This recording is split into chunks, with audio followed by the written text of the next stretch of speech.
Okay, so that's a Slowbro.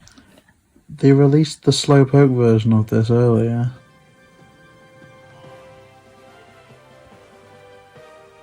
See, I do like the graphics for this. You know how I'm really picky with games that I play that are like, this kind of graphics. I really like it. See, I think it has a charm to it. If you'd played Sun and Moon, it is a bit 3DS era still, but no, I don't hate it. Especially all this free roaming stuff. There we go, there's Sandile. And these are all Wailord. That's cool.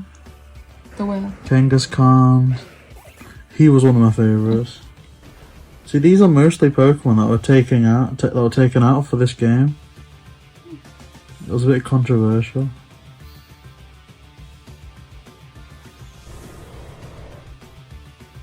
See, this is awesome. I'm hoping you get to like choose the original starters again. So are these all like new Gigantamaxes? Well, yeah, these are new Gigantamax forms, but those were the original starters from the game. This is amazing. See, that looks like yeah, I'm really looking forward to that. Hopefully there's some more ingredients. Because right now that's my place on the game. I just complete JB's Codex. It's fun. See, this is awesome. I kind of like the That's one cool. on the right.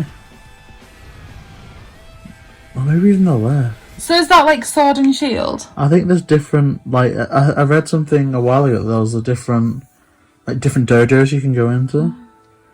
See, I don't really like the design for that guy, but that snow area looks awesome with those moths flying around. And so is this part 2 as in the second one that's going to be released? Crown Tundra. Now these look like temples where you find like Regirock, Regice, Registeel. That's cool. See, that's amazing. All this I'm really loving. Are those all like new trees and things? I think so. I hope you get to shake one of those big ones. Yeah, I'm mainly just looking at them for the berries. I've got Dens, Mewtwo, Ho-Oh, Palkia, Dialga. Oh, so many legendaries. You sound like you're speaking another language to me right now. I am.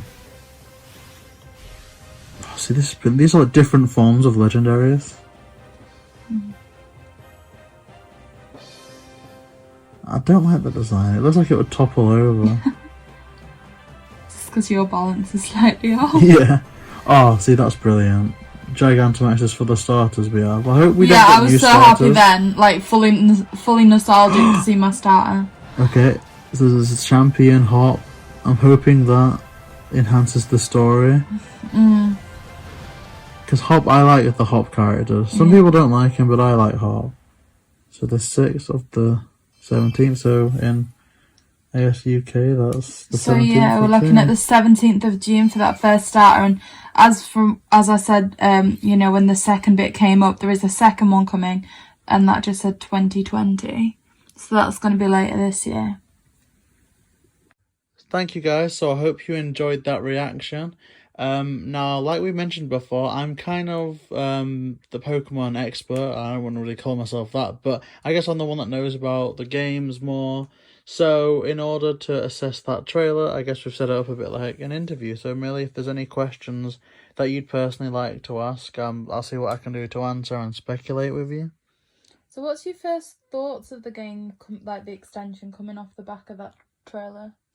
I don't think it honestly showed much more than previous trailers for the DLC, apart from the fact that it gave us a concrete release date and showed off more of the systems. Like, there were parts in the dojo that I'm really looking forward to, and until that trailer I wasn't aware that Hop or Leon would come back into it, so it's definitely made me more hyped. But I don't know, I guess I might have expected a bit more from that trailer, but it's not too long since we can play it, so I'm all hyped. I think like the most prominent bit is there was lots of like Dynamaxing, Gigantamaxing. They just kept repeating stuff like that. So what are you thinking about any new Gigantamaxes? What are you expecting from them?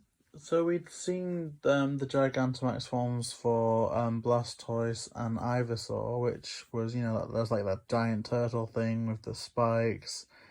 Yeah, they were just the original starters. But you know the one that Leon had? I don't know if you remember when you played through the game, but he has like this red fire dragon. Yeah. That's his primary guy. Yeah. He's part of that original trio. So with the original game, with like these games that you've played first, at the start you get a choice. You can either choose the water frog or the fire, like kind of bunny, or the grass monkey.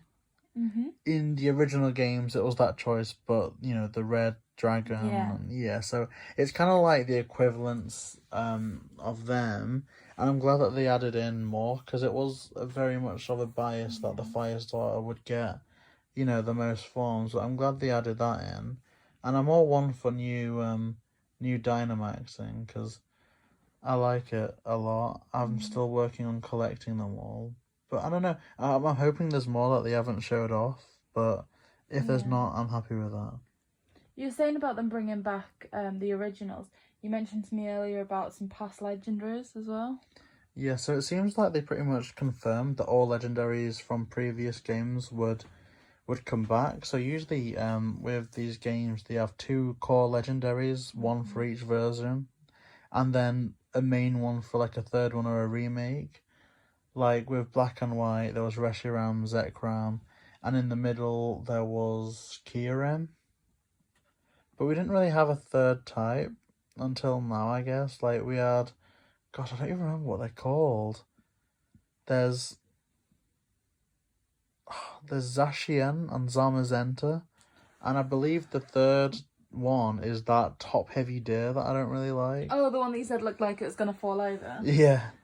But usually with the third release, it's a brand new game entirely.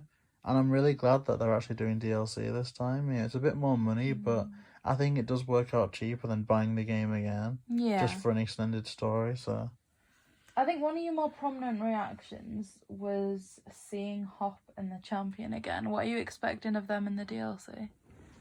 I want it almost to progress the whole game, like not just you can go to this area, you can do this, you can do that. I'm kind of hoping it does a bit like what Black 2 and White 2 did, or what you can get at the end of Sun and Moon, which is basically once you beat the champion, you are the champion, and people can challenge you for the title. And in Black 2, White 2, there's a time jump. So characters that you interacted with before are now, say, grown up. But I think I want this to be to a lesser extent, so maybe it just pushes forward the timeline by a few months, maybe 1 year. And I'm hoping that you, as the champion, have made some more changes to the league.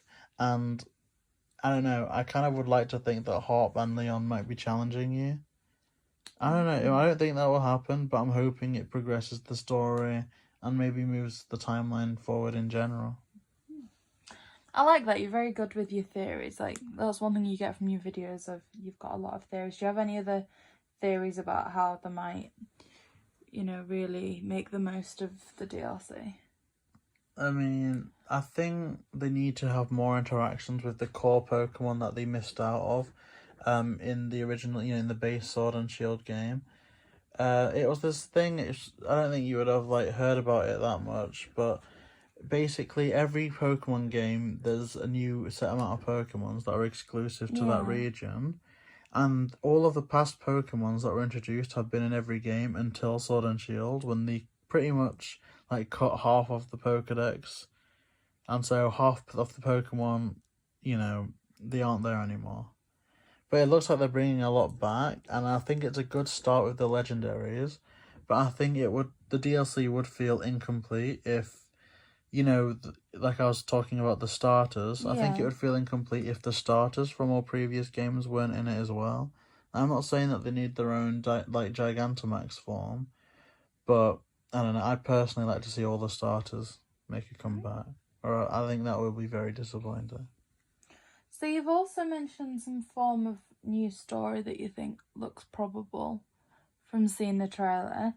Do you think that could be more like a post-game, or you've talked about how you could be the champion and it could just be that you're defending your title there? How do you see any potential new story developing?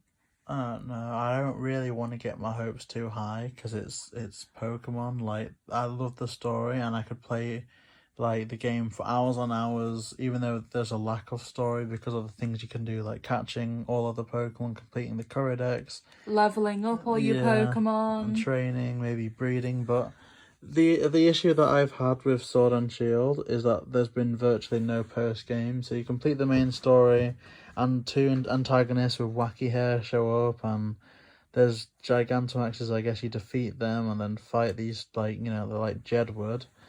Um, but that's it. Whereas when I played through Mystery Dungeon, when you saw the credits roll, that was only about 25% of the story.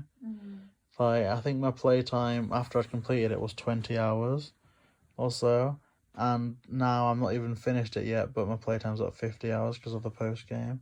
Wow. I'm hoping for a substantial post game because I don't know, really it should be substantial for the pricing. It's not crazy money, but I'm hoping for more story. What kind of pricing are you looking at for it? Like, I don't know how much it is. I think it's about £23. But if you think about the price of the base game, it's about 40, yeah, so it should at least be half of what half, you had before, yeah. So finally, obviously the bit that I'm most excited for as an avid chef here, the curry decks. How do you see them expanding that? So right now there's 150 recipes, if I'm not mistaken, maybe it's 151. I don't know if there's an actual number that they can go to, but I'm hoping it's at least by 3 more ingredients, or if they want to do more, maybe there'll be 3 ingredients exclusive to Sword, 3 ingredients exclusive to Shield, and so if you have people that play the other game, you can transfer, you can transfer Pokemon that are holding that ingredient that can be collected, maybe if they want to do that. Or even new mechanics, because one thing that I was disappointed that was taken away from Sun and Moon was there was this like mode where you could like play with your Pokemon, like to make them more friendly or to make them stronger. You can like stroke them and feed them. It was a bit gimmicky, but it was just sweet and it was a good way to make them stronger. Whereas I don't really accept just throwing some balls around for them and like waving feathered toys at them as a good substitute. It's fun, but I don't think it's any substitute for that. So if they want to add in more mechanics in terms of that whole tent area, that would definitely be welcome. I think, no, I do agree with what you're saying there. It is quite limited in terms of the playing of the Pokemon. So also with the curry decks and the ingredients, do you think there's any chance of some new berries? I think maybe there will be a few new berries. Because clearly from the looks of things there were some more trees, and with more trees there has to be more berries, or maybe more berries will become prominent. Like if there's a rare berry, maybe it'll become less rare, and so there's different ways to work around, like strategizing what to shake, what not to shake. But I don't know how they can add it in, but I'm hoping that they manage to do it justice. Well, I think you've more or less convinced me to at least take a look at the DLC when you get it. Yeah, I think definitely for the channel we should record the DLC footage and maybe even give it a review after the fact, because I guess it's all well and good looking at the trailer, but how it actually plays is one thing entirely. One thing I am glad is that it looks like the whole area is going to function like how the wild area does, so you get a free moving camera. It's a wide open space, except this just looks a bit more interesting. So, and dens, any raid dens are welcome. I feel like I could spend hours on there. I certainly think, if this comes out on the 17th of June, there's definitely going to be some interesting things to see on this channel then. So yeah, please look for that. We'll be posting that, I guess, on the 17th of June. Is that it?